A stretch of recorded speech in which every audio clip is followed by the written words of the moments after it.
I don't know what's worse. The Sixers missing out on Kyle Korver, or the fact that the Boston Celtics are crying about the 76ers.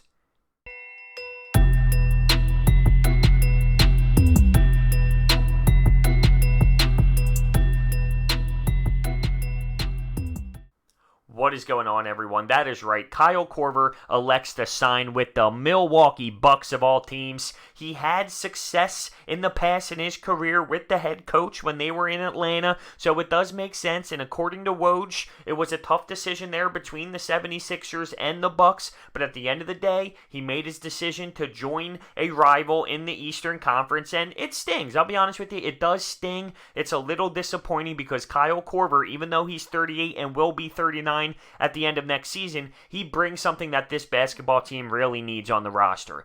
A veteran player who can stretch the floor, who can knock down shots, and have a really respected jumper. That's something we desperately need. So losing Kyle Korver, it stings. It really does. Now, it's not the end of the world. It's not the difference on this team winning a title or not. That all relies on Embiid, Ben Simmons, Al Horford, Tobias.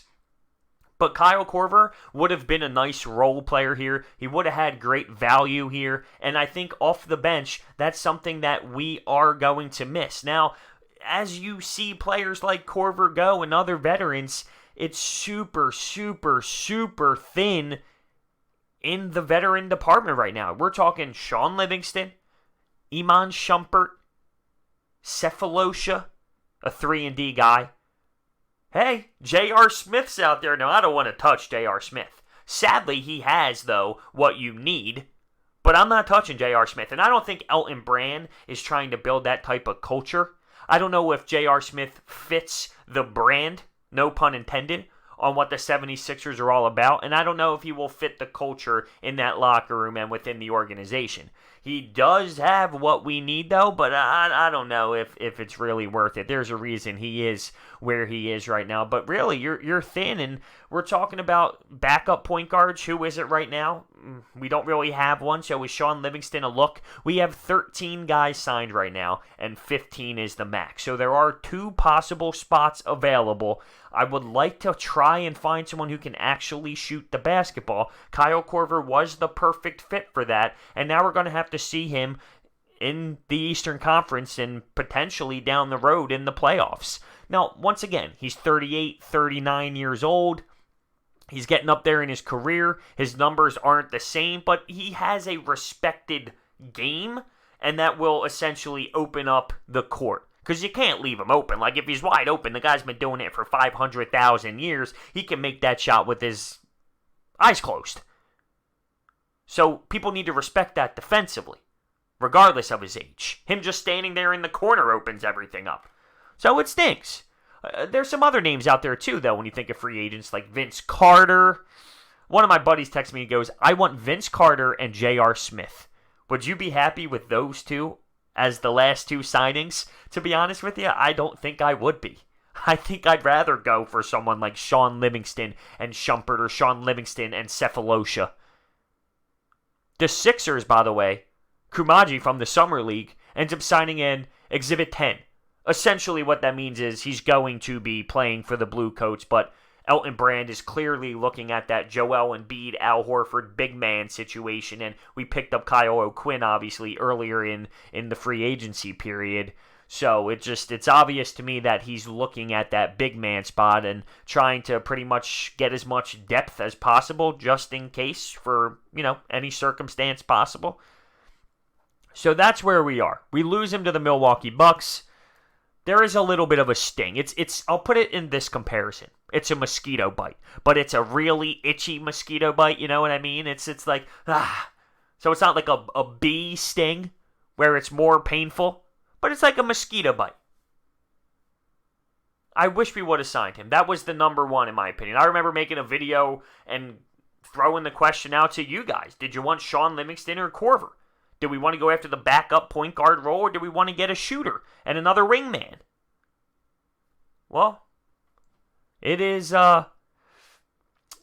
really thin out there. And now I want to see how Elton Brand elects to fill out this roster. 2 spots left. And once again, these are the last two spots, right? So how much value are they going to have on this team? What's their role truly going to be? Obviously, it's not going to be anything monstrous, but throughout the regular season, there is value in there because it all comes down to the playoffs, right? And the bench shrinks insanely in the playoffs. So, 6, 7 guys or so is what really matters in the playoffs. But these 13, 14, 15 roles during the 82-game season, they play a big role. They have meaningful minutes to keep the others well-rested, to keep the others, honest through the regular season, to keep them prepared and keep their body prepared for the playoffs, for what really matters. So don't think it's not important at all.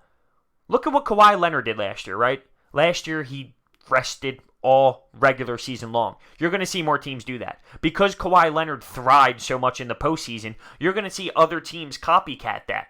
Well, the regular season doesn't really mean much. If your stars are playing 62, 65 games of the 82, you're realistically looking at a number like that. Well, that's when those bottom guys can play some minutes and hopefully snag you some wins there and try and keep you in a higher seed.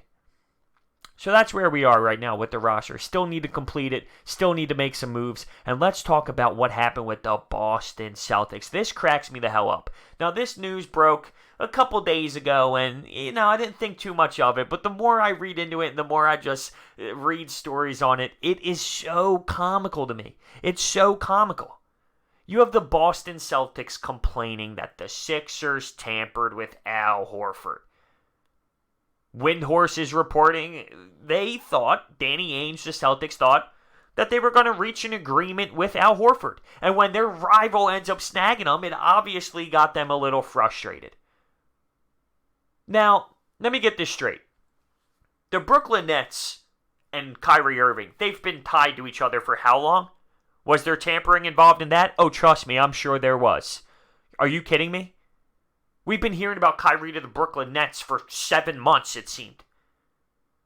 So I would think that there was some tampering involved with that. How about Kemba Walker going to the Celtics? Wasn't that a really hot commodity there before the free agency period started? It's almost as if, I don't know, maybe there was some discussions beforehand. That's the NBA. Whether it's right or wrong, that's the NBA. There are people who have a lot of connections who talk.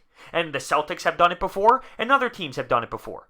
Elton Brand and Al Horford, they have ties together, right? They've played together before. So maybe it happened.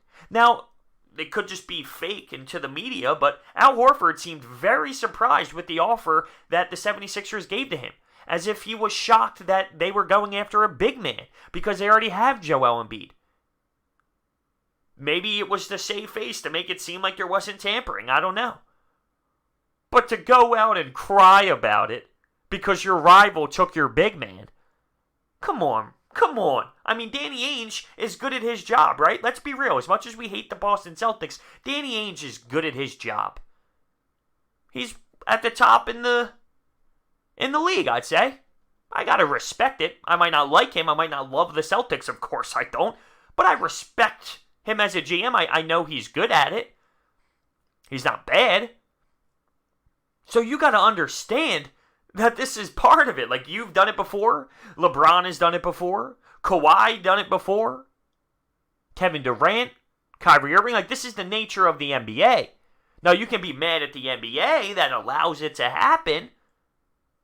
But to be mad at the Sixers if they were to do it, that's silly to me. I don't understand. I don't see it. Because every team does it. Every team does it. So it's as if they are just salty, disappointed that they lost a great defender and a true professional. Which I understand, because I would be too. But the comments talking about how we tampered this and we tampered that, come on, you're being a baby. You're being a baby. I personally don't even think we tampered to that degree, to the degree that he thinks. I mean, you can see it in Al Horford's conversations with everyone. He was stunned the Sixers came at him the way that they did. Unless that's all fake. So, that's that. Obviously, I know Elton Brand and Al Horford have had some ties, so they're obviously friends. And this NBA, When you're friends with someone, you can text all the time. You can see each other in the summers. You can communicate. All these people are close as hell. They can make phone calls every single night to talk to each other about what they want to do. That's just reality, and there's no stopping it. Like, how are you supposed to stop two friends from talking at the end of the day? It's just how it goes. I've always been a fan where, at this time of year, you can't wait for football season, right? Where are you going with this, bros? You'll see. I've been a fan where it hits July, mid-July, we're getting into early August, training camp starts, football, football, football. And that's most cities, especially here in Philadelphia, too, of course. This Sixers team has me so ready to go for basketball season. Now, I haven't really... Let's go with this. Maybe it's because I've been stuck with the process for so many years that I forget what legitimate basketball is. But my anticipation level for this squad is just as high. That's right, you heard it here. Just as high as my anticipation for the Eagles. I've always said this. The Eagles are my number one. It's the number one. Like, I love it. I love the Eagles. Birds are number one. But the Sixers are my favorite team. It doesn't make sense, but it does make sense. The Eagles are my clear-cut number one. But the Sixers are my favorite team. Like, I love Sixers basketball. I love Eagles football, too. I hope you understand what I'm getting at. It's like 1A and 1A. Like, I love my Sixers. And this season is going to be fun. I am looking forward to it so much. I can't wait to see them take the court. I can't wait to see Tobias in a new role. I can't wait to see Ben Simmons. I just can't wait. I can't wait. So with that being said, let me know your thoughts down below on these conversations. The Kyle Korver thing and the Celtics being all upset about it. It just cracks me up. Thank you guys so much for watching. I will see you next time.